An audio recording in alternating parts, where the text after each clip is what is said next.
بینندگان عزیز، نشر نوبتی برنامه هم قلم هم علم اینک منظور شماست. در میهمانی برنامه ما قرار دارند امروز ژورنالیست، نویسنده و سابق سرمحرر شعبه موسیقی رادیو تاجیکستان شاه بیتینی حق نظر. استاد خوش آمدید به برنامه. سلامت باشید. شما که اینقدر به موسیقی دلبستگی دارید، چرا خود به این جاده نرفتید؟ موسیقی است که بعضی آدم‌ها در حقیقت به این راه می‌یابند با سازهای موسیقی، لیکن انسان‌هایی هستند که با احساسات، با دل به این چیز سر و کار دارند. من موسیقی شناس نیستم، ولی وقتی که کمال همنشین با من اثر کار میگم، با همون هنرمندان، با همون حافظان، رامشگران که من روپرو شدم، هم صحبت شدم، بسیار نازکای موسیقی رو درک کردم. من بعد درباره اونها توانستم که مقاله نویسم، آچر نویسم، ایسه نویسم. بعد موسیقی خصوصیت عجیب دارد، آدم بسیار حساس میکند.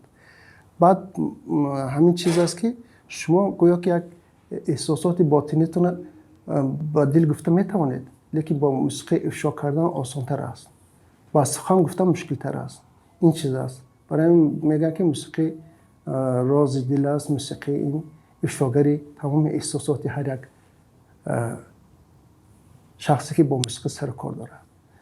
من با موسیقی گویا که سخت پیوست شدم، برای آنکه سالهای دراز با همه هنرمندان سر و کار گرفتم، با هنرمندان شنا شدم. اونا هر یک تا شخصیت بدن.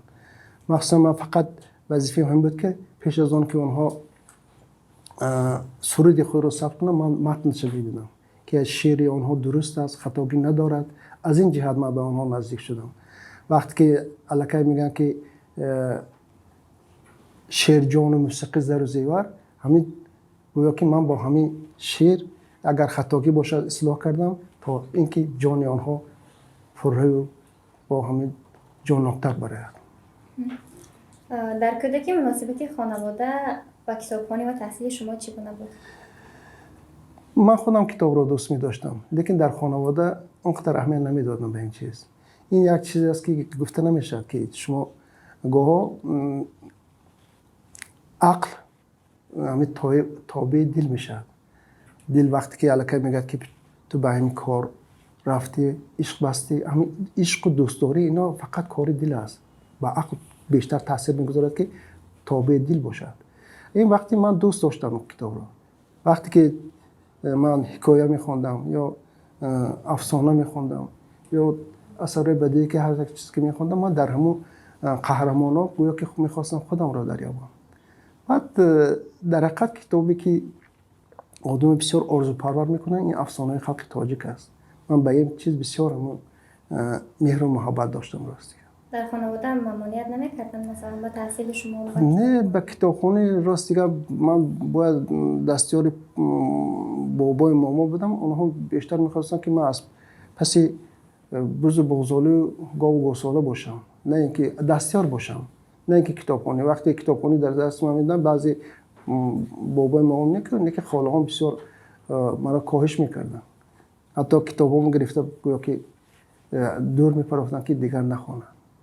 لیکن من از این چیز جدا نشدم، با پیوسته به اون هر چیزی که گوها میشد که در زندگی شما یک کس میخواد که پیش راهتون گیرد، شما بیشتر با اون حریص میشید، بیشتر با اون توجه پیدا میکنید، بیشتر به همون سو میروید. خب چقدر که معلومات داریم شما از 9 سالگی به مکتب رفتید و همین قصه از دهه به شهر آمدنتان و به دانشگاه داخل شدنتان چی گونه بود؟ من وقتی که پدرم چوپان بودن، من به این چیز توجه داشتم، لیکن فکر نمی‌کردم که یک روز مکتب رفتم در کار. وقتی که الکی فهمیدم که من مکتب رفتم شدم، الکی ببینم که 2 سال گذشته است. بعد من بردن که کتاب الفبای تمام کرده به خوانش گذاشتن. لیکن عجیبش اینه که من گفتم که من اگر قبول کنیم من میتونم تا یک مدت امی برابری طلبه شدم که معلم گفت که این چیز الکی غیر ممکنه. اول قبول نکردن، لیکن با چی شده قبول کردن. من نمیدونم یا بسیار من نگاهی تشنه مکتب خوانی داشتم یا بسیار هزینه بود این چیز حس کرده و گفت که مالش خیر. بعد در یک مدت کوتاه من خواندن گویا که از خود کردم یاد گرفتم، ولی تاثیرگذارش همین بود که همین کتاب من به خود کشید از همونجا الکی. ولیکن وقتی که من تا صنف 8 در همون دیه خواندم، وقتی که به شهر آمدم الکی فهمیدم که من بسیار از دیگر فنها اونقدر خبردار نیستم، دانش کامل ندارم. از این جهت من در شهر بسیار معلمای سختگیر بودم و معلمایی که بسیار هر یک درس از شما طرز باید شاید میپرسیدم. من حس کردم که من نمیتونم دیگه در اینجا خوندم. حتی به ما وقت دادن که اگر یک دو گری اگر از مکتب میرونیم. برای من شب رو خوندم. این خوندن الکی، لیکن دیر هم باشد که من به همون مقصد به همون مرام خود رسیدم و برای همین بیشتر در زندگی من فقط یک مانع میشد، یک دیر میمانم از بسیار چیز. من در بسیار چیز دیر ماندم، هم در خواندن، هم در عائله دار شدن، هم در کار رفتن، هم در همه چیز دیر رفتم، لیکن شیر رفتم. وقتی از دهه به شهر آمدید در دل آرزوی معلم شوی داشتید، ولی زندگی شما به دیگر جدا پیوست. آیا بعداً باز آرزوی معلم شدن کردید یا این در دلتان آرمان ماند؟ راست دیگه وقتی که من در دهه میخواندم من همین معلمای میدیدم که بسیار ابرو و بسیار معظم بودن برای مردم ما، برای اینکه اونا هم در لباس پوشی، هم در گفتار، هم در رفتار نمونه عبرت بودن. حتی برابری همین معلم اگر به همین یک خانه اگر وارد میشد گویا که اون خانه یک شکوه شهامت دیگر میگرفت. من بسیار آرزو کردم که معلم شوم، لیکن فهمیدم که معلم شدن هم هنر است. از من معلم خوب ممکن نمیبرم، لیکن آرزو میکردم من که معلم شوم. لیکن وقتی که در زندگی من به این شهر آمدم، اول خیلی نابرابری شد، به خدمت حربی رفتم، با بدون باره که آمدم من با همون عبدالرافی ربیع فروپرا شدم. او من در زندگی یک گویا که انقلاب آورد و یک تازگی وارد کرد. برای چی؟ برای اینکه او ژورنالیست بود، او با قلم با نوشتن سر و کار داشت. من کتاب میخوندم، او مینوشت. ما که در یک حجره زندگی میکردیم گویا که اجاره. همین جهت تأثیری وی الکی به من رسید که من او همین راهنمایی کرد که به همون رادیو بیام. من فکر کردم به رادیو بیام، بعد یک مدت کوتاه میتوانم در دیگر جا. لیکن من از جهتی که قید نداشتم مجبور چند سال در رادیو موندم، برای که هم کارم اول اونقدر خوش نامد، لیکن آهسته آهسته من عادت کردم، وارد شدم، رفیقای خوب پیدا کردم. بعد دیگر کی آرزو نمیکنه که با همون هنرمندان مشهور معلوم روپرو شود، با اونا شناس شود. این چنان یک سبب شد. بعد در این مدت حس کردم که معلمی من الکی از افتادش نمیبرم، برای که وقتی ما دانشگاه تموم کردیم من 3 ماه که درس دادم، در اون 3 ماه درس دادم من خود احساس کردم که ممکن از زبان ادبیات درس دادم میتونم، لیکن هنری معلم شدن آسان نیست. این یک بسیار جوابگری بلند و بسیار وظیفه بلند است. لیکن من ژورنالیست شدم و به طرز خودم می نویسم، راه خودم ممکن پیدا کرده باشم. من زندگی خودش نشان میدم. من هر کسی که میگه بسیار خودش تعریف میکنه و به تعریف نمیارزد، برای اینکه این چیزایی که من نوشته خودم میبینم بعضیش شرم میکنم، بعضیش معقول میشه، بعضیش با کار کردن و آموختن و اندوختن لازم میآید. فقط در نثر قلم کشی میکنید یا در شعر نیز خود را آزموده اید؟ در شعر راست دیگه من فقط برای همون هنرمندان بعضا همون بیت همون چیز اصلاح کرده نوشتم. مثلا منم یغنا با او شیرین یک مصرع بود، 3 مصرعش من گفته توانستم یغنا و او شیرین، کوهاش جام سیمین، دلدار نازنین، در روش ماه و پروین. همین 3 مصرعی که من از یگان بیت خلق، یگان روبایی خلق یا از دو بیتی خلق گرفتم که همین چیز من خیلی ساختم. لیکن من در شعر خوب نسنجیدم، برای که من نوشتم این برای منم اینم یک گاه تصادف میشه. وقتی که دل به جوش میاد، وقتی که من مجبور میشدم بعد میگرفته به خود می‌نویسم. اگر اون چیزی که من نوشتم به خودم معقول نشد من دیگر نمی‌نویسم، برای که می‌ایستادم خیلی. یا بعضی چیزایی که من سر میکنم یک ورق دو ورق بعد خیلی گرفته میبینم که در حقیقت ادامه دادن ممکن است یا نه. فقط با میگیره با ادامه میدیدم چیز به من دست داده است. راست دیگه از نقش سیف رحیمزاده افردی در مصاحبه هایتان بسیار گفته اید. می توانید آن را در قالب یک جمله بگویید؟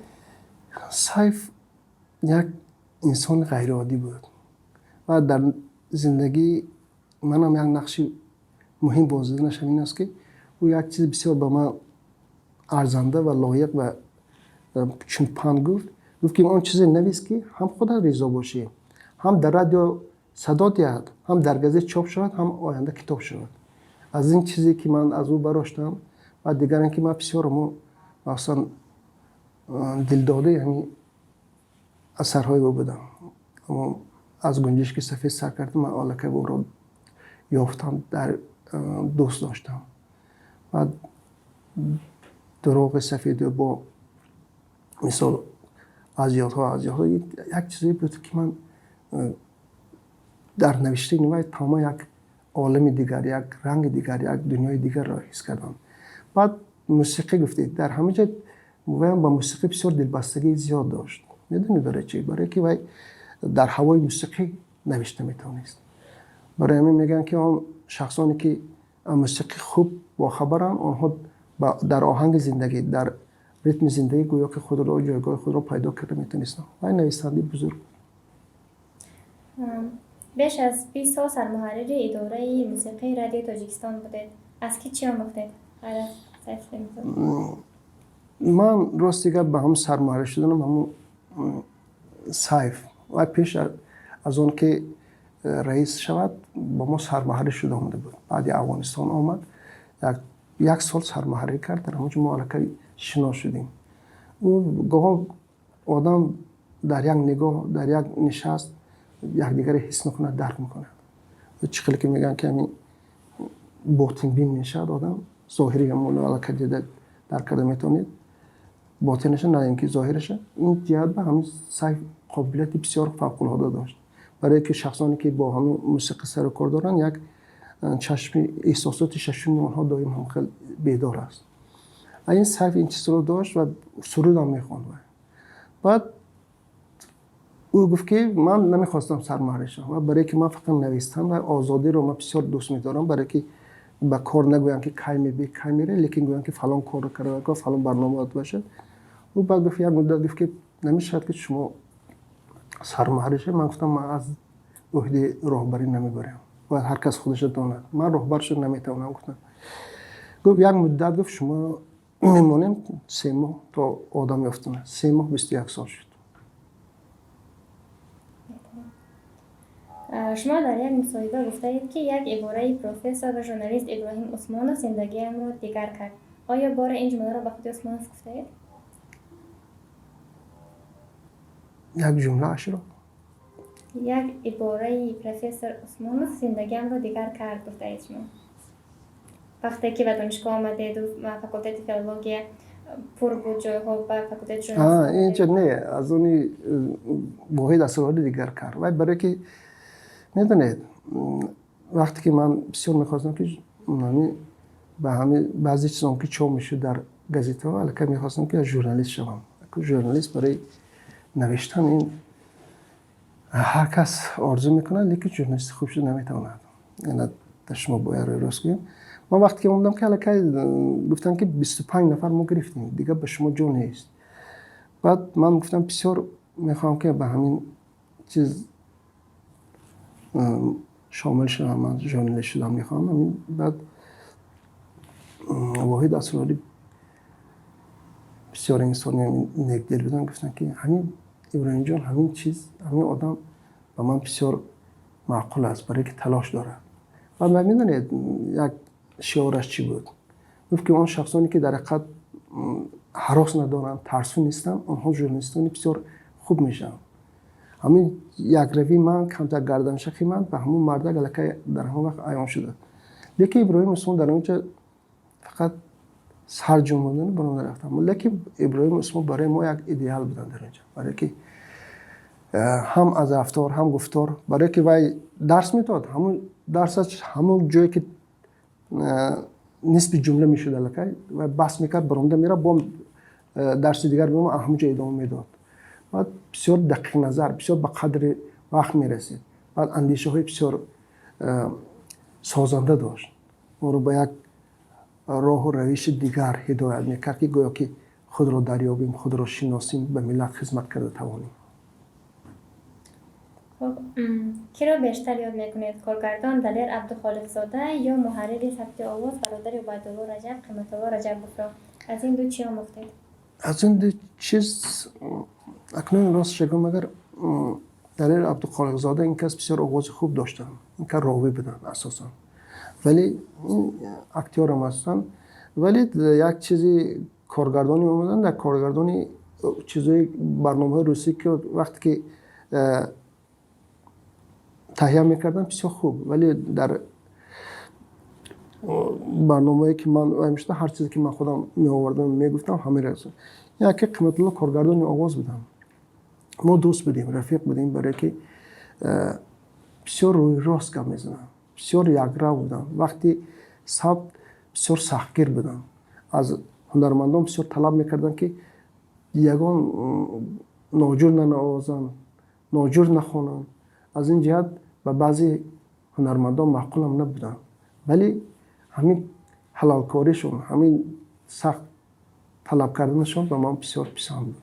میدانم از این سوال بیزار شده اید، زیرا این سوال ها در همه صحبت و محفل ها به شما میدهند و ما هم آری نیستیم. نقش همسرتان آوازخوان خوش صدا لالا عزیز مرا در زندگیتان چگونه بها میدهید؟ در یک خانه زیستن دو ایجادکار مگر دشوار نیست؟ چه دشواری داره؟ دشوارش اینه که او صنعتکار است، من خیلی ژورنالیست یا نویسنده. خوبیش همین که وای به من خلل نمیرسه، من به او خلل نمیرسه، نه که من به او کمک را میتوانم. در زندگی یکدیگر فهمیدن، درک کردن این آسان نیست. بعد مخصوصا با صنعتکار زندگی کردن بسیار مشکل است، مخصوصا اگر برای مرد. لیکن هر چیز آزادی را طلب میکنه. آزادی و محبت اگر همین دو چیزی که برای هر یک کس دسترس باشد، او خودش در زندگی خودش مییابد.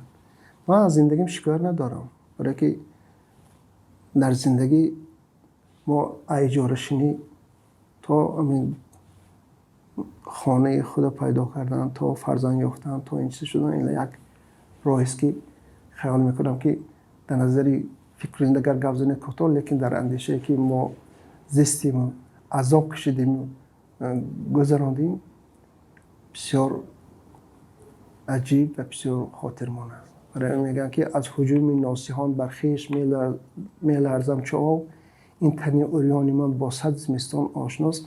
و فقط یک چیز که من در زندگی از غم و غربت، از سختی ها گذشته اومدم. لیکن وای کم در ایرکا پدرش مثال رئیس بود این خیلی، بعد نویا کمتر با هم دیگر یک نافهمی بعضی چیزا داشتن، لیکن اینجا عشق، محبت، صداقت، همین چیز. بعد من که بسیار دلبسته همین صوت و نوای آواز خوش بدم، همین چیزام سبب شد نوبهار آن به که عزم اشرت آبادی کنیم، بگذاریم از بوستان، از دوستان یادی کنیم. بلبلان از بوی نوروزی به فریاد آمدن، کم نیم از بلبل ما نیز فریاد کنیم. میگم همین چیز ممکن سبب شد یا درس شد، دلبستگی است. من درون میسرایم، برای که آوازم بیزی آواز سر داده نمیتونم، لیکن آوازی بسیار دلنشین، آواز خوش برای کس روح، فرح، یک عشق دیگر بیدار میکنه.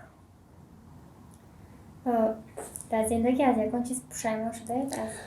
زندگی خودش ساده است. شما در زندگی هر کاری که آغاز میکنید با خطاگی آغاز میکنید، و اگر زندگی به همه وقت خطا نمیکنید که هیچ کار نکنید. لیکن من گویم که زندگی پر از پشیمانی، پر از شکست و ریخت و این چیزا هست. کی پشیمانی است کاری نکنه؟ مثلا من وقتی که به قدری وقت نمیرسم، وقتی که خود درک نمیکنم، وقتی که در زندگی بعضی کارهای بسیار عاجلی بسیار خوب بود اجرا کردن نمی‌تونم، وقتی که خدمت به پدر و مادرتون کردن نمی‌تونم، این همش پشیمانی است. این برای چی؟ برای که خود زندگی همین است. با سکندر خیز در ظلمات گفت مرگ مشکل، زندگی مشکل تر است. از زندگی مشکلیش همین است که شما پیش از همه خودتون رو دریابید، خودتون رو شناسید، خودتون به منفعتون به مردم چی میرسد، به دیگران چی میرسد، این احساس کنید توانید. اگر همین احساس کنید نتوانید از زندگی شما چی معنی دارد؟ برای همین میگن که اگر نظاره گل میتوان کرد وطن در چشم بلبل میتوان کرد. همین شما زیبا بین بودید، زیبا درک کنید، زیبا شناسید عالم رو. مثلا من همین بهار آمده است. در بهار شما چی احساس میکنید؟ چی رو درک میکنید؟ باید بهار میگذرد، لیکن بهار اگر شما همون چیزی نبینید، درک نکنید، افسوس میخواد که چرا من بهار با آن طرزی که بود نشناختم، نیافتم، ندیدم، در خانه شدم، از خانه بیرون نرفتم. اگر شاهدین حق نظر ژورنالیست نمیشد پس کی شدنش ممکن بود؟ شاهدین حق نظر کی میشد؟ زندگی خودش شکست و ریختی زیاد دارد. بعد من در زندگی یک چیز را درک کردم که بعضی‌ها میگن که زندگی مبارزه است، بسیار تلاش کردم رقابت کنم، ولی که من هر چیزی که در قسمتم بود، در تقدیرم بود، همه چیز را دیدم. من بسیار خوب کارهای دیگر در پیش گذاشته بودم و اون کارها رسیده نتوانستم. قسمت من به دیگر طرف، موج دریای زندگی من به یک گوش دیگر پرافت. من اون کاری که میکردم به دیگر کار سر کار گرفتم. من به همین کار ژورنالیستی با قلم با کاغذ رو پرو کردنم این قسمت از تقدیر است. من از این چیز بسیار رضایم. لیکن من اگر ژورنالیست نمیشدم کی میشدم؟ ممکن معلم میشدم، معلم خوب نمیشدم. لیکن این در شما میگم ممکن هیچ چیزی پاپ میدونید در زندگی همه کار خوب باغ است، دهقانی است، با زمین سر و کار گرفتن است. امروز که بعضا میگن که ما خاک وطن زمین را دوست دارید، باید از زمین بهره گیریم، ولی با هر چقدر که به شهر نزدیک میشیم دائم به خانه های مثال مثل چند قبطه میشینیم، از زمین دور هستیم، از زمین بهره برده نمیتوانیم. و برای همین امروز عالم و باید خلاصه آمدن که اون طلبگان که بیشتر ما باید درس میتیم با آنها دانش میآموزیم، باید پیش از ما با طبیعت گفتگو کردن یاد گیرن، با طبیعت سر و کار گرفتن یاد گیرن، درخت سبزانن، با خاک گفتگو کنن. مثال رحمتی سعی گفته بود که من خاک را دوست داشتم، اون انجمنی که من در خاک میبینم در یگان جا دیگر نمیبینم. مثال که این گپ میگه، این زندگی همین است که شما باید کسب خودت هست نیست، هر چیزی که به همین چیز سر و کار گرفتید از اون چیز گشتم. من پشیمان شدم. یا یک شاعر بسیار معروف بعد خیلی وقت گفته است که من باید شاعر نمیشدم، من باید کسبم دیگر میشدم، دیگه شاعر شدم. دیگه چی هست؟ دیگه برگشتن نیست. من به اون کاری که با قلم سر کار میرم، با میشینم مینویسم یا خودم ژورنالیستی میکنم، ژورنالیستی بسیار با نبض زمان یک جا بودن است، در جوش و خروش زندگی بودن است، حقیقت دیدن است، حقیقت کشادن است. برای این ژورنالیست ها در بسیار حالات اینا راه و روشی خود پیدا میکنن، ولی به مراد و مقصد گاه نمیرسن. امروز در دل چه حسی دارید؟ امروز یک پند دیگر است، میگن که پیری وقتی حاصل غنداری است. برای هر کس نیست، برای بعضی آدمایی که در حقیقت ایجاد میکنن، مینویسن، یا عالمان یا دانشمندان. همون چیزایی که من نوشتم چند برنامه که بود اکنون اونو کم کم همون از نظر میگذاردم. همون بعضی چیزایی که به خودم معقول برای چاپ آماده میکنم. بعد دیگر اینکه با بعضی تلویزیون های هستن که من سپارش میتونم که بعضی مقاله نویس من بخشیده به نوروز، بخشیده به صده، به ترگان، به مهرگان من می نویسم. این چیزا خیلی برای که در رادیو بسیار سر و کار گرفته بودم میدونم. دیگر اینکه هنرمندای خوب میشناسم، میگن که درباره فلان هنرمند یا مقاله نویسید، می نویسم. از این چیز کسی که من به همین چیز وادار میکنه یا سپارش میتونه بسیار خرسند میشم. اگر یادم نکنه خرسند میشم، برای که در این سن و سال خود کس خود زندگی بسیار میخواد که شما آرام باشید، آسوده باشید، لیکن زندگی شما آرام و آسوده نمیگذاره. خب با بینندگان همچنین با ژورنالیستان آینده چی مسئله چی تمناها دارید؟ پیش از همه خود را دریابم، خود را شناسم. قلم با کاغذ دروغ نگویم. پیش از همه دیگر اینکه سلامتی، نیکبین بودن، مهر، محبت به یار دیار. استاد عزیز، اسلام مؤسسه هفته‌نامه فرج، سمک، آژانس اطلاعاتی سوق‌نیوز شما را با جشن مبارکی و 70 قدم نهادنتان تبریک و مبارکباد نموده. برای شما سربلندی، تندرستی و نام نیک را تمنا می‌کند و برنامه خیلی خوش آمدید. سلامت باشید.